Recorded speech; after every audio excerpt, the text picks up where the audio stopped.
I remember it started out like any other flight. It was early morning. I want to say about a 7:30 a.m. departure from Charlotte, and what was supposed to be a normal arrival into JFK at about 9:30 a.m. My name is Nick Peterson, and I was aisle passenger 24C on flight 5486. We were probably an hour into the flight when we hit a few bumps.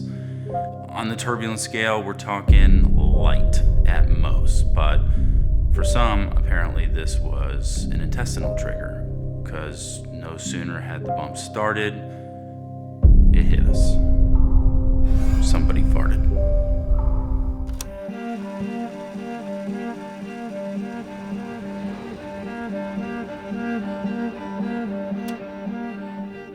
This is my luggage. It's carry-on. I try to pack pretty light. Usually it's the carry-on that I had on flight 5486. You can see where the odor has started to chip away the plastic.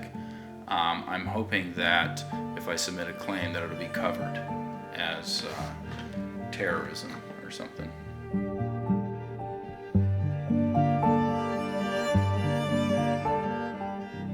As a victim of Flight 5486's flatulent occurrence, I want to see justice done.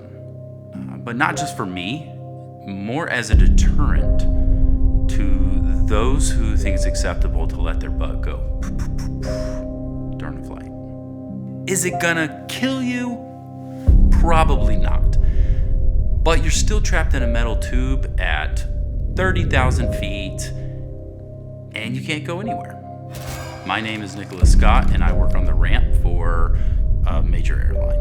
I'm fairly familiar with the interior layout of most Boeing jets, and I can tell you on that particular aircraft, there are two lavatories. There's one in first class, and then there's another one in the rear of the plane. It is highly unlikely that the smell came from one of those bathrooms. I remember looking back and noticing the red lavatory occupied light on, and seeing a gentleman standing outside of it doing the dance of the flaming sphincter. So I suspect that he released it around row 19 and then proceeded to drag it down the aisle in a panic to get to the bathroom.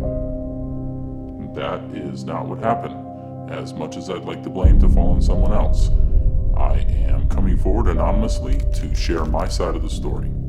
I am Middle C 21E.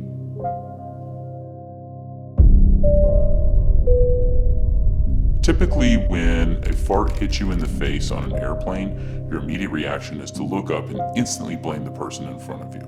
Knowing this, I planned accordingly by reaching up and positioning my air vent laterally so that it would blow it across 21D onto the other side of the aisle. I was playing Wordscapes on my phone. It was 8:40 a.m. because I remember seeing it, and then I let it rip. Gave it 5 seconds and then started looking around. Left, right. That way, when they smell it, they naturally assume it wasn't me because I too was looking for the culprit. people were reaching for vomit bags. They were texting their loved ones goodbye. It was pandemonium. Listen, if there was ever a good time to pull the emergency exit door mid-flight, this was it. This was it. What people don't realize is the ventilation system on an airplane is far superior to even being outdoors. So the fact that this guy could turn Flight 5486 into Chernobyl with wings is quite impressive, if you ask me.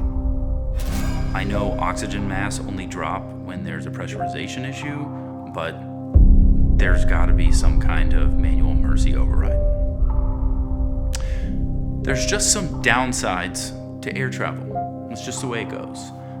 And one of those being that the air that's in your lungs when flying was just in someone else's butt. As we're coming in for a landing, we can see out the window the emergency vehicles arriving on the runway. And I think in that moment, it was a glimmer of hope to hang on. The light at the end of the tunnel, quite literally a breath of fresh air. Listen, I get it. It's miserable. But come on. I don't think I put anyone in serious harm. We were put in serious harm, and it was finally coming to an end. To be honest, I feel like everyone was being a little dramatic and overreacted a wee bit. But I probably should have known we had a full flight of overreactors, having seen their reaction to the turbulence earlier in the flight. Sadly, I don't think we'll ever really know the truth about 5486. If you had to guess, who do you think it was? Oh, I'm sure it was me. I was crop dusting the whole flight.